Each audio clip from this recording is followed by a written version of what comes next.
Note: একটি সময়ের কথা, ইসলামের প্রথম যুগে হযরত আলী একজন মহান সাহাবী ছিলেন। তিনি নবী এর সাথে অনেক যুদ্ধ এবং অন্যান্য গুরুত্বপূর্ণ ঘটনাগুলিতে অংশগ্রহণ করেছিলেন। একদিন তিনি তার খিদমাহ বা সেবার কাজের মাধ্যমে একটি দৃষ্টান্ত স্থাপন করলেন যা আজও মুসলিম উম্মাহর জন্য শিক্ষা। একবার হযরত আলী একজন ব্যক্তি থেকে কিছু টাকা ধার নেন। একসময় সে ব্যক্তি তার পাওনা টাকা ফেরত দেওয়ার জন্য হযরত আলী এর কাছে আসে। আলী তাকে কোন বিরোধ না করেই টাকা ফেরত দেয়। কিন্তু হযরত আলী একটি বিষয়ে দৃষ্টি আকর্ষণ করেন, সেটা হলো সত্য ও ন্যায়ের পথে চলা। হযরত আলী বলেন, প্রত্যেক মুসলিমের উচিত সত্যের পথে চলা। সত্য কখনো বিকৃত করা উচিত নয়, এর মধ্যে ঈমান এবং আল্লাহর সন্তুষ্টি থাকে। যদি আমরা সত্যের সাথে জীবন পরিচালনা করি, তাহলে আল্লাহ আমাদের সহায়ক হবেন। এই ঘটনা থেকে শিক্ষা ছিল যে, যদি আমরা নিজের জীবনকে সত্য এবং ন্যায়ের ভিত্তিতে গড়ে তুলি, তাহলে আমরা আল্লাহর কাছ থেকে সাহায্য পাব। সত্যের পথে চলা একজন মুসলিমের জন্য অত্যন্ত গুরুত্বপূর্ণ। গল্পটির মধ্য দিয়ে হযরত আলী আমাদের শিখিয়েছেন, যত কঠিন পরিস্থিতিই হোক, কখনো সত্যের সাথে তুতালি করা উচিত নয় এবং আল্লাহর উপর পূর্ণ আস্থা রাখতে হবে। এটি একটি সাধারণ গল্প, যেটি ইসলামের মূল শিক্ষা তুলে ধরছে। আপনি যদি আরও বিস্তারিত বা দীর্ঘ গল্প চান, আমি আরও কিছু ঘটনা এবং শিক্ষা যোগ করতে পারি। ইসলামের তৃতীয় খলিফা। তার আমলে ইসলামিক রাষ্ট্র অনেক উন্নতি লাভ করেছিল এবং তিনি বিভিন্ন দান খয়রাতের মাধ্যমে সমাজে পরিবর্তন আনতে চেষ্টা করেছিলেন। উসমান অত্যন্ত ধনী এবং দানশীল ছিলেন। তার জীবনের এই দানশীলতা ও আল্লাহর প্রতি বিশ্বাস আজও মুসলিমদের জন্য একটি মহান শিক্ষা। গল্পের শুরু: একদিন মক্কা শহরে একটি বড় দুর্ভিক্ষ দেখা দেয়। খাদ্য ও পানির তীব্র অভাব ছিল।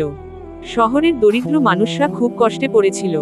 তখন উসমান এর কাছে খবর পৌঁছল যে মক্কার মানুষরা খুব দুর্দশার মধ্যে রয়েছেন। তার দানের খ্যাতি ছিল ইতিমধ্যে, কিন্তু এই পরিস্থিতি মোকাবিলা করতে কিছু বড় পদক্ষেপ নিতে হবে। প্রথম পদক্ষেপ: উসমান ভাবলেন কিভাবে তিনি এই দুর্দশা থেকে মানুষকে উদ্ধার করতে পারেন। তিনি তখন 10,000 দিরহাম দান করার সিদ্ধান্ত নেন। শুধু তাই নয়, তিনি একটি বিশাল পানির কূপ কিনে মক্কায় দান করে দেন, যাতে শহরের মানুষ পানির অভাব থেকে মুক্তি পায়। এরপর তিনি আরও কয়েকটি কূপ কিনে মক্কার লোকদের সাহায্য করেন। দ্বিতীয় পদক্ষেপ: এমনকি উসমান মদিনাতে, যেখানে মুসলিমদের কমিউনিটি ছিল, সেখানে ব্যাপক দান খয়রাত চালু করেন। তিনি মদিনার একটি বড় বাজার নির্মাণ করেন এবং সেখানে দরিদ্রদের জন্য শপিং সুবিধা প্রদান করেন। এছাড়া তিনি আরও কিছু সামাজিক কর্মসূচি চালু করেন, যার মাধ্যমে মুসলিম সমাজের দরিদ্র ও সুবিধাবঞ্চিত জনগণের সহায়তা বৃদ্ধি পায়। তৃতীয় পদক্ষেপ: এদিকে মক্কা শহরের মধ্যে এক বড় যুদ্ধের প্রস্তুতি শুরু হয়। এটি ছিল গাজওয়ায়ে তাবুক। মুসলিম বাহিনীর জন্য প্রচুর তাঁবু, রসদ এবং যুদ্ধের জন্য সামগ্রী প্রয়োজন ছিল। তখন উসমান আবারও তার দানশীলতার পরিচয় দেন।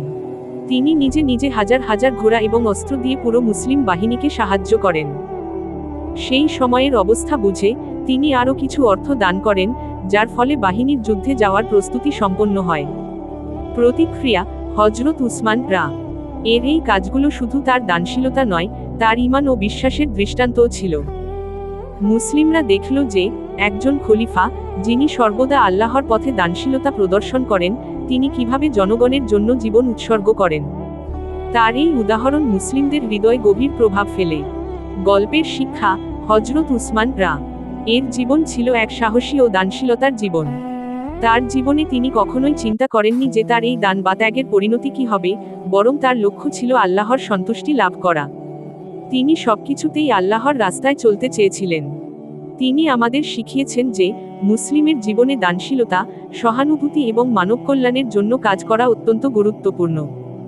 আল্লাহ তাআলা বলেন, যে ব্যক্তি আল্লাহর পথে দান করে, তার পুরস্কার কখনো বৃথা যাবে না। শেষাংশ: একদিন যখন উসমান শহরের প্রান্তে একটি মসজিদ নির্মাণ করছিলেন, তখন তার কাছে একটি মিষ্টি খবর পৌঁছল, তার মৃত্যুর সংবাদ। তিনি জানতেন যে তার সময় আসন্ন, তবে তিনি শেষ পর্যন্ত তার বিশ্বাসে অটুট ছিলেন। তার মৃত্যুর পর মুসলিমরা তাকে স্মরণ করল, এবং তার উদাহরণ আজও মুসলিমদের জন্য একটি মূল্যবান পাঠ। গল্পের মাধ্যমে উপদেশ: আমরা এই গল্প থেকে শিখি যে, দান, ন্যায় এবং আল্লাহর পথে চলা সবার জন্য এক বড় দায়িত্ব। মুসলিমরা যখন নিজেদের সম্পদ বা সময় আল্লাহর রাস্তায় ব্যয় করে, তখন তারা আল্লাহর সন্তুষ্টি লাভ করে। আমাদের জীবন যেন হজরত উসমান রা এর মতো আল্লাহর পথে উৎসর্গিত থাকে, যাতে আমরা সমাজে ইতিবাচক পরিবর্তন আনতে পারি এবং আল্লাহর কাছ থেকে পুরস্কৃত হতে পারি। এটি একটি 30 মিনিটের গল্প হতে পারে, যদি আপনি গল্পের প্রতিটি অংশে আলাদা আলাদা প্রশ্ন বা আলোচনা যোগ করেন।